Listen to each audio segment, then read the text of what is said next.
Hello everyone, आपका स्वागत है मेरी क्लास में। मैं आपको फर्स्ट चैप्टर पढ़ा रही थी मैथ्स का। तो फर्स्ट चैप्टर का एक्सरसाइज 1.1 हमने कंप्लीट कर लिया है। सेकंड एक्सरसाइज पे आने से पहले इसमें जो भी आगे आपके बुक में दिया है प्रमेय, थ्योरम, वो सब भी देख लेते हैं। क्या दिया है? प्रमेय 1.2, थ्योरम 1.2, अंक गणित की आधारभूत प्रमेय, फंडामेंटल थ्योरम ऑफ अर्थमेटिक। इसमें क्या बोला है कि इस प्रमेय को समझते हैं। बहुत अच्छा प्रमेय है, इसको अच्छे से इसके कॉन्सेप्ट को अच्छे समझिएगा। कि बोला क्या है कि प्रत्येक भाज्य संख्या को, भाज्य संख्या क्या होता है अपना? Composite number.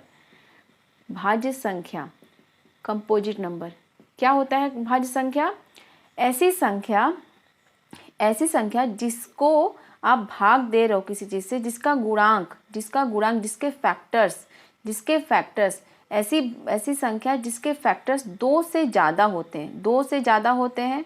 हाँ, भाज्य संख्या उसको बोलते हैं जिसके फैक्टर्स, जिसके गुणांक 2 से ज़्यादा होते हैं।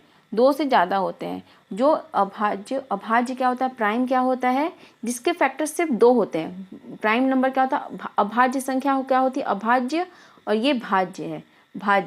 ये अभाज्य क्या होता है? अभाज्य ऐसी संख्या होती है जिसके गुणांक सिर्फ 2 होते हैं। 2 मतलब कि जैसे कोई संख्या आपके सामने, मान लीजिए 2 है, हाँ, और 2 है, 3 है, 5 है, 7 है। ये ऐसी संख्या है, जैसे मान लीजिए 2 है, ये किससे भाग जा रहा है इसका, मतलब इसमें किसका भाग दे सकते हैं?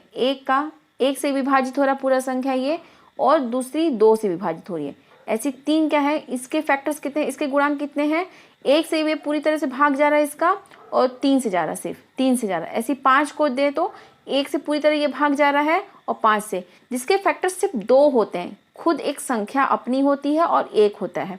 और इसमें कंपोजिट नंबर में क्या था? कंपोजिट नंबर जैसे 4 ले लिया, 6 ले लिया, 4 के कितनी संख्याओं से इसका भाग जा रहा है? 1 से जाएगा, पहली संख्या 1 हो गई। 2 से भी इसका भाग जाएगा पूरी तरीके से, 2 हो गया। 3 से नहीं जाएगा, 4 से जाएगा। ऐसे 6 क्या है अपना? 6 का क्या है कि 1 से भी इसका भाग जाएगा, 2 से भी भाग जाएगा, 3 से भी जाएगा, 4 से नहीं जाएगा, 5 से नहीं जाएगा, 6 से जाएगा। इसके क्या है? इसके जिसके फैक्टर्स, जिसके गुणांक 2 से ज़्यादा आते हैं, इसमें 2 ही आते हैं गुणांक, इसमें 2 से ज़्यादा आते हैं। ऐसी संख्या जिसके गुणांक 2 से ज़्यादा आते हैं, दूसरे संख्याओं से, अपनी छोटी संख्याओं से, जो छोटी संख्याओं से भी विभाजित हो सकती है। ऐसी संख्या जो छोटी संख्याओं से विभाजित हो सकती है, खुद अपने से विभाजित हो सकती है, 1 से तो विभाजित होती ही है। इधर क्या है? खुद से अपने से विभाजित होती है, अपनी खुद की संख्या से विभाजित होती है, और 1 से होती है। तो प्राइम नंबर का कितने थे फैक्टर्स, कितने गुणांक थे? 2 थे। कंपोजिट नंबर के कितने गुणांक थे, कितने फैक्टर्स थे? 2 से ज्यादा थे। हाँ, तो आपको प्राइम नंबर, कंपोजिट नंबर, अभाज्य संख्या मैंने पूरा अच्छे से समझाया है। उस क्लास को आप जरूर देख लीजिएगा। अगर नहीं देखे हैं तो, अगर देखें तो कोई दिक्कत ही नहीं है। इस प्रमेय को अच्छे समझ जाएंगे आप, क्योंकि देखिए आपको क्लासिफिकेशन ऑफ नंबर अच्छे से आना चाहिए, तभी आप ये चैप्टर पढ़ पाएंगे अच्छे से। देखिए क्या बोला है कि प्रत्येक भाज्य संख्या को अभाज्य संख्या के एक गुणनफल के रूप में गुणनखंडित किया जा सकता है, तथा यह गुणनखंडन अभाज्य गुणनखंडों के आने वाले क्रम के बिना अद्वितीय होता है। देखिए इसको, सेंटेंस को समझने के एक एग्जांपल समझते हैं। इंग्लिश में लिखा है, every composite number can be expressed factorised as a product of prime, and this factorisation is unique apart from the order in which the prime factor occurs. देखिए इसको अच्छे से एग्जाम्पल समझते हैं। इस सेंटेंस को समझने के लिए पहले एग्जाम्पल समझते हैं। देखिए मैंने इसमें क्या बोला? प्रत्येक भाज्य संख्या को, भाज्य संख्या क्या आती है अपनी? Composite number. भाज्य संख्या क्या होता है? सबसे स्टार्टिंग कहाँ से होती है? 3 से, 3 नहीं, 4, 5 नहीं होता है, प्राइम नंबर में आता है, प्राइम में आता है। ये अभाज्य है, ये भाज्य है। हाँ, ये अभाज्य संख्या क्या होती है पहले देखते हैं। 1 नहीं होता, सॉरी। 2 होता है, 3 होता है, 5 होता है, 7 होता है, हाँ, 8 नहीं होता, 9 नहीं होता, 10 नहीं होता, 11 होता है। ऐसे ही होती जाती है, 13 होता है।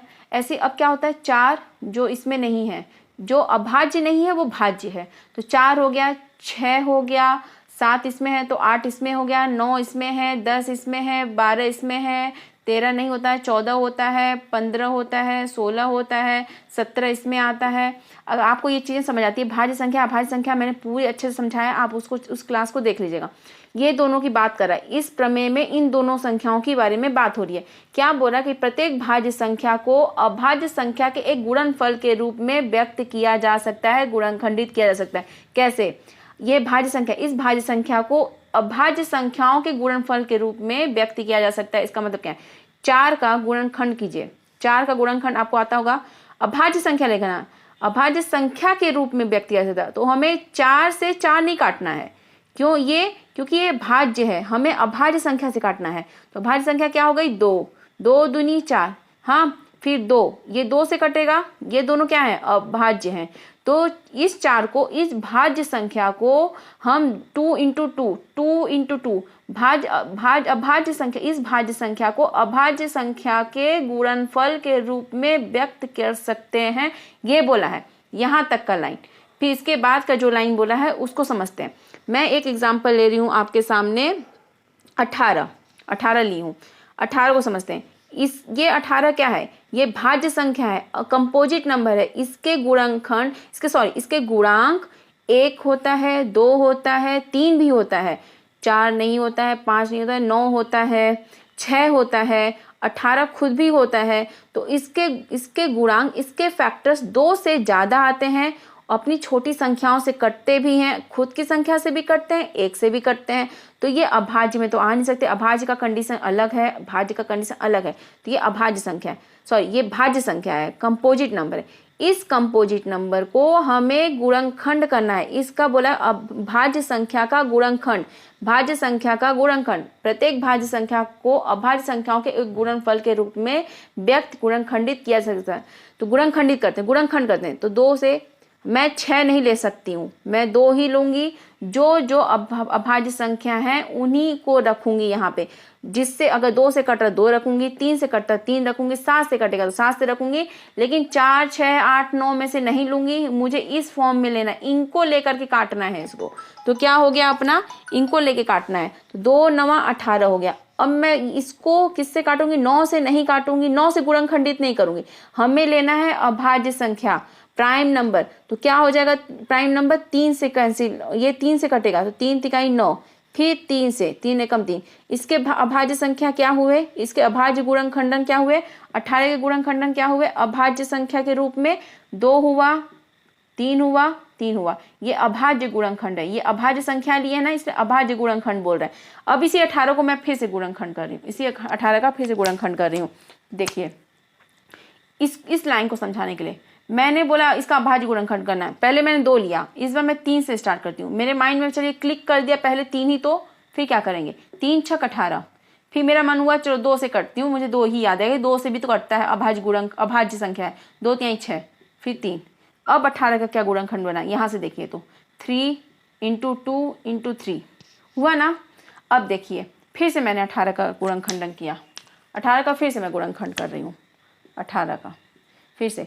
अब इस बार मेरा मन है फिर से 3 लेने का, 3 ली, 3 6 18, फिर 3 ले ली। 3 ही याद आ गया कि अभाज्य संख्या, तो ये भी 3 से गुणन स्टार्ट की, 3 दूनी 6, फिर 2 किया। अब 18 का क्या गुणनखंड बना? 1 सेकेंड। अब 18 का गुणनखंड, जो अभाज्य गुणनखंड है, अब 18 का क्या बना? अगर मैंने इस स्टेप को फॉलो किया, इस अभाज्य गुणनखंड को किया, तो क्या बना? 3 इंटू 3 इंटू 2 आया ना। शायद नेक्स्ट टाइम मेरे दिमाग में आ गया कि 2 इंटू 3 इंटू 3, जो कि ये हमने पहले भी कर दिया है। हाँ, ये सब क्या है? फिर 18 का एक लिया है ये वाला, 3 इंटू 2 इंटू 3, ये सब गुणनखंड ही है ना। 3 2 बार आ रहा है, 3 2 बार आ रहा है, 2 1 बार आ रहा है, 2 1 बार आ रहा है, 2 इसमें भी 1 ही बार आ रहा है, इसमें भी 1 बार आ रहा है, इसमें भी 1 बार, 2 3 2 बार आ रहा है, 3 2 बार आ रहा है, 3 2 बार आ रहा है। भले हमने कोई भी संख्या, अभाज्य संख्या पहले ली फैक्टर करने के लिए, इसका गुणनखंड करने के लिए, तो भी 2 1 ही बार आ रहा है, 2 का पावर 1 है, 2 1 ही बार आ रहा है, 3 2 बार आ रहा है, 3 2 बार आ रहा है, 3 2 बार आ रहा है। कि पहले कोई भी अभाज्य संख्या लो, कोई फर्क नहीं पड़ता। इनको गुणनखंड, इसका गुणनखंड करोगे, इनका मल्टीप्लाई करोगे, तीनों को गुणा करोगे 18 आएगा, इन तीनों का गुणा करेंगे 18 ही आएगा, इन तीनों को गुणा करेंगे 18 ही आएगा। इसका मतलब क्या निकला? इसका मतलब क्या है कि 3 आप पहले लो या बाद में लो या सबसे लास्ट में लो, फर्स्ट टाइम लो, सेकंड टाइम लो, थर्ड टाइम लो, 3 कहीं भी लो, आंसर तो 18 ही आएगा। इसका मल्टीप्लाई करने पे, इसका गुणनखंड है जो, इसका गुणनखंड है जो, इनको गुणा करेंगे 18 ही आएगा। या क्रम से कोई फर्क पड़ रहा है क्या, इनके ऑर्डर से फर्क पड़ रहा है क्या? देखिए ना, इसमें बोला कि apart from the order in which prime factor occurs, बोला क्या है कि इसके फैक्टराइजेशन, इसका देखिए, इसका फैक्टराइजेशन किए, इसका गुणनखंड किए हैं, वही संख्या आ रही है, यूनिक है। ऐसा नहीं है कि 3 पहली बार में हमने 3 पहले लिया तो 3 4 बार आ गया, इसमें 2 3 बार आ गया, इसमें 2 1 बार आया है, ऐसा तो है नहीं, हर बार वही वही आ रहा है। यूनिक ही है ना, यूनिक मतलब कि ये बदल तो नहीं रहा है ना, ये अद्वितीय है ना। मतलब कि 18 का फैक्टराइजेशन गुणनखंड कैसे भी करो, इसको लेके करो, इस तरीके से करो, या पहले 3 लो, बाद में 2 लो, फिर लास्ट में 3 लो, या पहले 2 ले लो, 3 लास्ट में 2 बार ले लो, या पहले 3 फिर दूसरी बार भी 3 ले लो, 2 बार ले लो, कुछ भी लो, 18 ही आना है। 3 2 बार ही आएगा, 2 1 बार ही आएगा, 2 1 बार इसमें भी आ रहा है, 2 इसमें भी 1 बार आ रहा है क्या कि आप कैसे भी इसका ऑर्डर, इसका क्रम कोई भी रखो, कोई फर्क नहीं पड़ने वाला गुणनखंड में।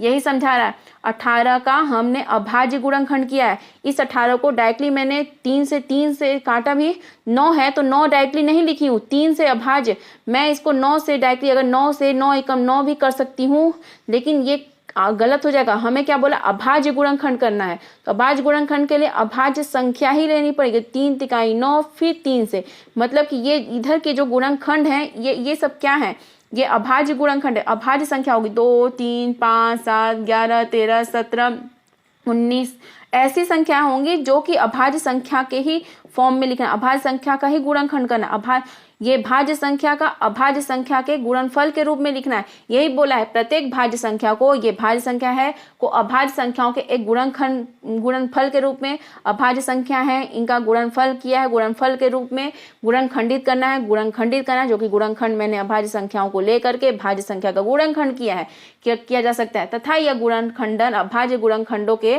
तथा यह गुणनखंडन, यह गुणनखंडन, यह गुणनखंडन, यह गुणनखंडन अभाज्य गुणनखंडों के आने वाले, अभाज्य गुणनखंडों के आने वाले क्रम के बिना ही अद्वितीय होता है, क्रम के बिना ही अद्वितीय होता है। इनके क्रम से अद्वितीय होता है, मतलब कि इस टाइम पे नहीं बदल रहा, इस टाइम पे भी नहीं बदल रहा, इस टाइम पे भी नहीं बदल रहा, ये कभी नहीं बदलेंगे। आप कोई भी संख्या, अभाज्य संख्या को पहले लेकर के गुणनखंडन करोगे, कुछ नहीं बदलने वाला। यही बोला है कि every composite number can be expressed factorised as a product of prime number.